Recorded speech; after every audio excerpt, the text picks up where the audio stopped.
What happened to the Ark of the Covenant? For centuries, people have tried in vain to locate and recover the Bible's most sacred objects. Among the most sought after of these religious antiquities is the famed Ark of the Covenant.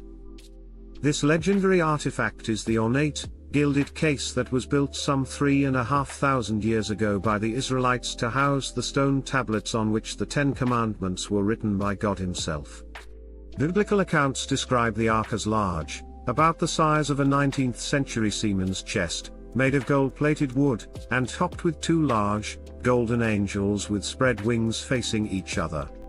It was carried using poles inserted through rings on its sides. Note that only the Levites, the ancient Jewish priestly class, were allowed to carry the ark, but no one was to touch it, as it was punishable by death. Please watch our video "Why Did God Kill Uzzah?" referring to this command of God. The ark has been linked to several of the Old Testament's miracles. It is said to have cleared impediments and poisonous animals from the path of the Israelites during the Exodus. When the Israelites were crossing the Jordan River into the Promised Land, it is stated that the river stopped flowing the moment the ark bearers set foot in it. Joshua 3:13-17. It is believed by many scholars that when the Israelites besieged the city of Jericho, they carried the ark around the city for a week, blowing trumpets until, on the seventh day, the walls fell down, allowing easy conquest. That could only have been the case if the Levites took part in the conquering of Jericho, as only they were allowed to carry the Ark of the Covenant. Under King David, the ark was laid to rest in the city of Jerusalem. Sometime during the 10th century BC, King Solomon built the Temple of Jerusalem, and the ark was moved to the temple's innermost sanctum, the Holy of Holies. In 597 and 586 BC, the Babylonian Empire conquered Jerusalem, and the ark vanished from history. Whether it was destroyed, captured, or hidden, nobody knows. What happened to the Ark of the Covenant is a question that has fascinated theologians, Bible students, and archaeologists for centuries. In the 18th year of his reign, King Josiah of Judah ordered the caretakers of the Ark of the Covenant to return it to the temple in Jerusalem, 2 Chronicles 35:1-6, 2 Kings 23:21-23.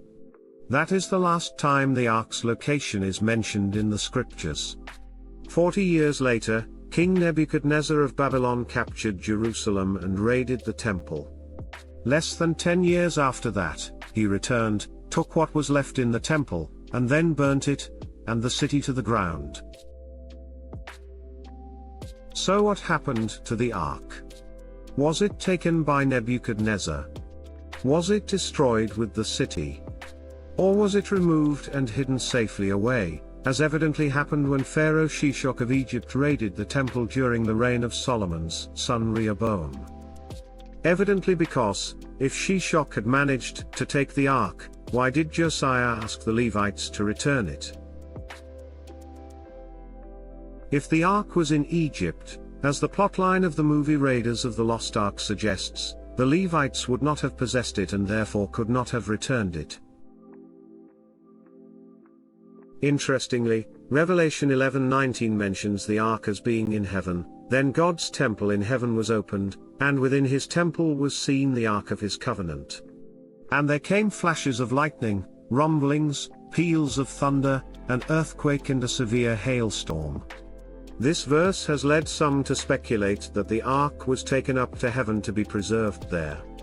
But the ark that John sees in his vision of heaven is probably not the same ark that Moses constructed.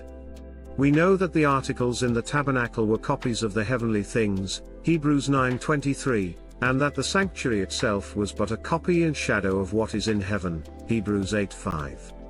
Revelation 11 deals with the sounding of the seventh trumpet, which ushers in a final round of judgments upon the earth. John's glimpse of the ark is probably meant as a reminder that God has not forgotten his people, that he is present with them, and that true worship will soon be restored.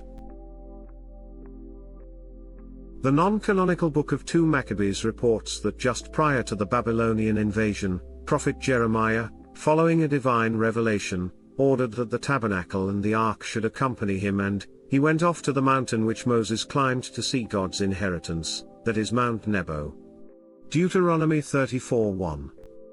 When Jeremiah arrived there, he found a room in a cave in which he put the tent, the ark, and the altar of incense. Then he blocked up the entrance. However, some of those who followed him came up intending to mark the path, but they could not find it. When Jeremiah heard of this, he reproved them. The place is to remain unknown until God gathers his people together again and shows them mercy. Then the Lord will disclose these things, and the glory of the Lord will be seen in the cloud, just as it appeared in the time of Moses and when Solomon prayed that the temple might be gloriously sanctified. It is not known if this second-hand account is accurate. Even if it is, we will not know until the Lord comes back, as the account itself claims.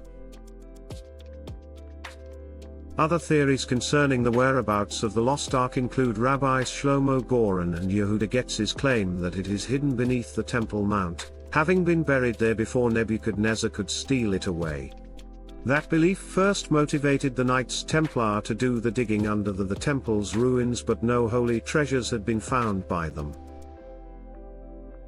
Unfortunately, the Temple Mount is now home to the Dome of the Rock, an Islamic holy site, and the local Muslim community refuses to allow it to be excavated. So we cannot know if Rabbis Goren and Getz are correct. Explorer Vendell Jones, among others, believes that an artifact found among the Dead Sea Scrolls, the enigmatic copper scroll of Qumran Cave 3, is actually a treasure map detailing the location of a number of precious treasures taken from the temple before the Babylonians arrived, among them the lost Ark of the Covenant. Whether or not this is true remains to be seen, as no one has yet been able to locate all of the precise or relevant geographical landmarks listed on the scroll.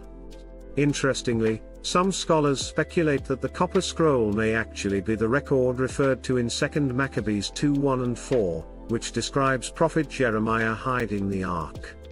While this is an interesting speculation, it remains unsubstantiated. Former East African correspondent for The Economist, Graham Hancock, published a book in 1992 entitled The Sign and the Seal: The Quest for the Lost Ark of the Covenant. In his book he argued that the ark had been stowed away and is still secretly kept in St. Mary of Zion's Church in Oxim, an ancient city of Ethiopia. Explorer Robert Cornuke of the BASC Institute also believes the ark may now reside in Oxim. However, no one has seen it yet there because the ark is supposedly closely guarded in the church and can only be observed by this mysterious guardian.